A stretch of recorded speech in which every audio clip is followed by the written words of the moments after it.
Hi, I'm Paul, welcome to my channel. In this episode I want to demo the Walrus Audio ACS1.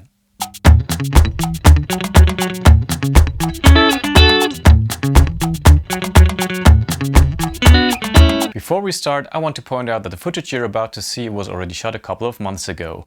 Originally I wanted to showcase all amp sim pedals that I have in one video, but since I've realized that this video would be too long to my own liking, I decided to break it up into more consumable chunks. So videos on stuff like the UA Ruby and the Sans Amp Classic might pop up on my channel in the future. Anyhow, this video is all about the Walrus Audio ACS1, and here are some infos on this pedal.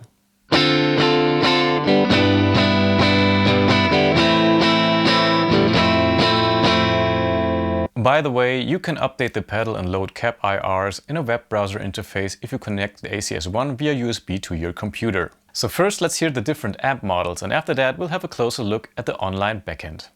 Okay, so I'll start with the Dartford or Vox kinda amp. These are the actual settings that you can see here and also the actual cap selection. I selected the C cap from the front row.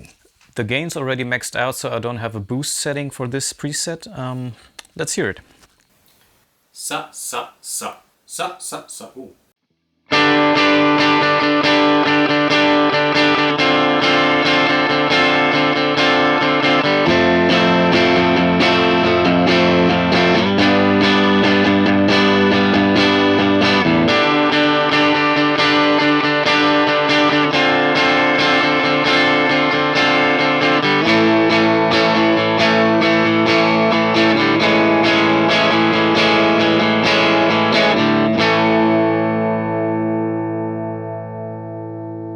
Now I want to add a delay pedal to the mix. We're on a ping pong setting just to give you an idea of the stereo image of the ACS1.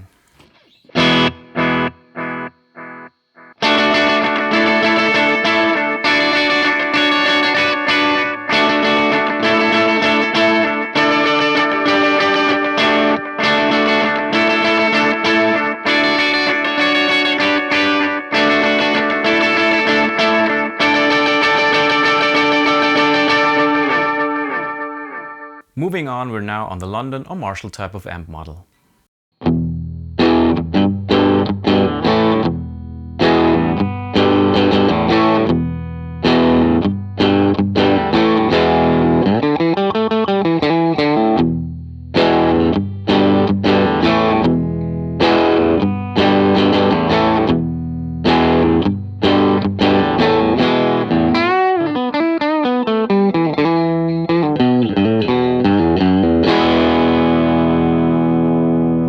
So let's see how the ACS1 sounds with an Overdrive type of pedal.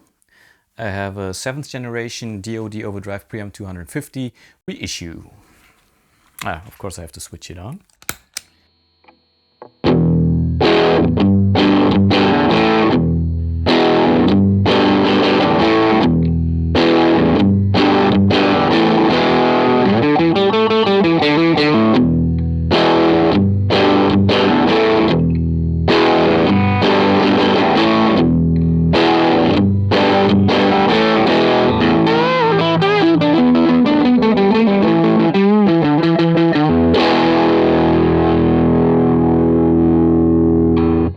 So now we're on the Fullerton or Fender style of amp model. Again, these are the actual settings that I start with the preset. The cap is, I believe, from the back row of cap IRs.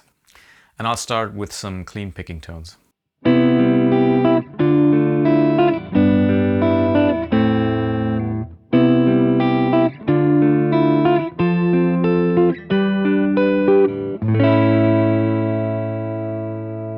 Now I'm going to switch to some more riff-oriented playing.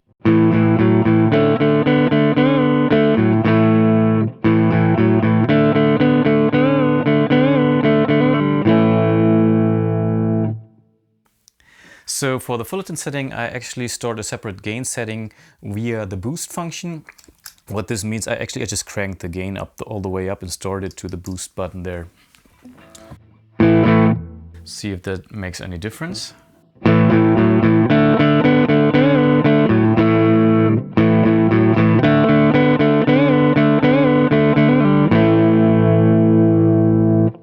So I think I just hear more saturation, not really much more distortion.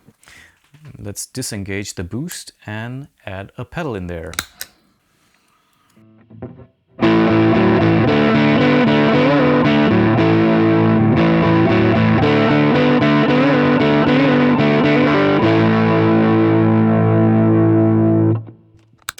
Now that we've heard all three amp models, I want to take a look at the online backend of the ACS1.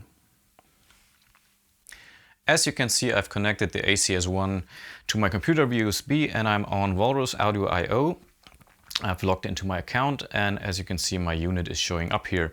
By the way, this only works with the Chrome browser because the browser has to have the ability to communicate the MIDI protocol, and obviously I think that's only possible with the Chrome browser as of the making of this video. So let's see what's in there. We have the IR manager. As you can see, we have 6 slots for your cab IRs. You can load in your own IRs, which is a nice feature. And these IRs are organized in 2 rows, the front row and the back row. Let's go to the firmware section here.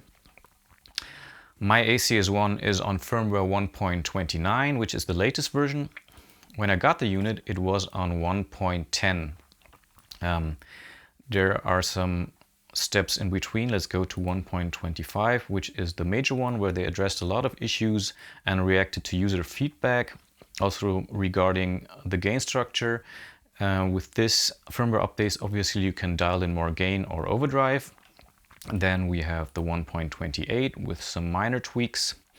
And the last one with some MIDI bug fixes. So I went straight to 1.29 and skipped the other ones because I thought all the tweaks or benefits from the other firmware updates would be included in this one.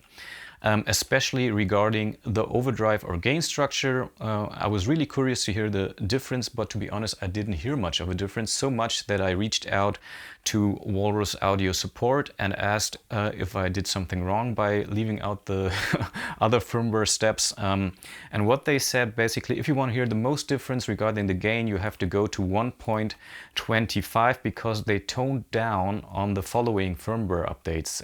So that's something you have to keep in mind. If you're looking for more gain or overdrive, you should go to 1.25. Right. Before we move on, there's something I want to mention regarding the output control of the ACS1. In the manual it says that the volume knob controls the overall output, so I thought it's just a transparent output level control. But actually it does introduce some coloration as you turn it up clockwise. As you can see, I have it set fairly low. So it's rather transparent, but as you increase it, it does add a certain kind of limitation at the maximum setting, even some internal clipping.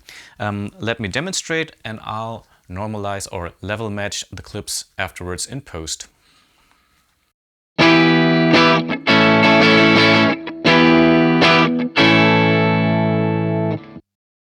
Turn it up to around 1:30.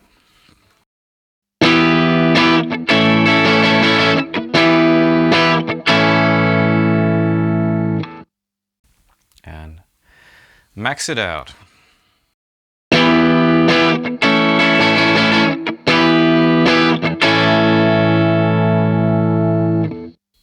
Yeah, I can see on my metering that I still have a lot of headroom. So this was my demo/review of the ACS1. What I didn't show here are the MIDI capabilities and the stereo options that the ACS1 offers, but I do want to mention that you have the possibility to use different amp models on the left and right channel, which is quite a unique feature.